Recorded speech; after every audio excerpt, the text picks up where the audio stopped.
বাংলাদেশের উত্তরাঞ্চলে করতোয়া নদীর তীরে দাঁড়িয়ে আছে এক নীরব সাক্ষী গোবিন্দ ভিটা। প্রায় ১৫০০ বছরের পুরনো এই স্থান আজও মনে করিয়ে দেয় আমাদের ইতিহাস, ঐতিহ্য আর সভ্যতার শেকড়কে। তো আমি এখন বর্তমানে আছি আপনাদের মহস্থানগড়ের সেই বিখ্যাত গোবিন্দ ভিটায়। আর গোবিন্দ ভিটার যে সৌন্দর্য এবং এর ইতিহাস সম্পর্কে আমি আজকে আপনাদেরকে দেখাবো। আর গোবিন্দ ভিটাটা কিরকম, এর আশপাশ কেমন এবং আপনারা কিভাবে আসবেন, সমস্ত কিছু তো আমি আজকের এই ভিডিওতে দেখাই দিব আপনাদের। জাস্ট এখন ভিউটা দেখুন।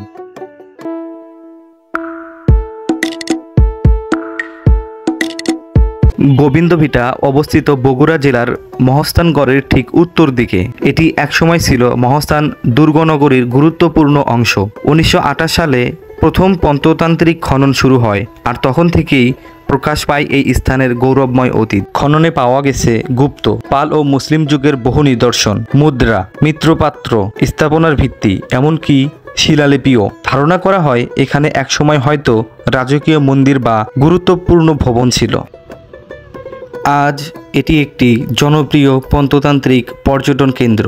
ঢাকা থেকে মহস্থানগড় হয়ে অটো বা রিস্কায় সহজেই পৌঁছানো যায় এখানে। শান্ত নদীর হাওয়া আর প্রাচীন ইটের গাঁথুনি যেন সময়ের গন্ধ ছড়িয়ে দেয় চারপাশে। গোবিন্দ ভিটা কেবল একখণ্ড ধ্বংসাবশেষ নয়, এটি আমাদের ইতিহাসের জীবন্ত দলিল, যেখানে প্রতিটি ইট ফিসফিস করে বলে, আমরা এসেছিলাম, আমরা গড়েছিলাম, আর ইতিহাস রেখে গেছি তোমাদের জন্য।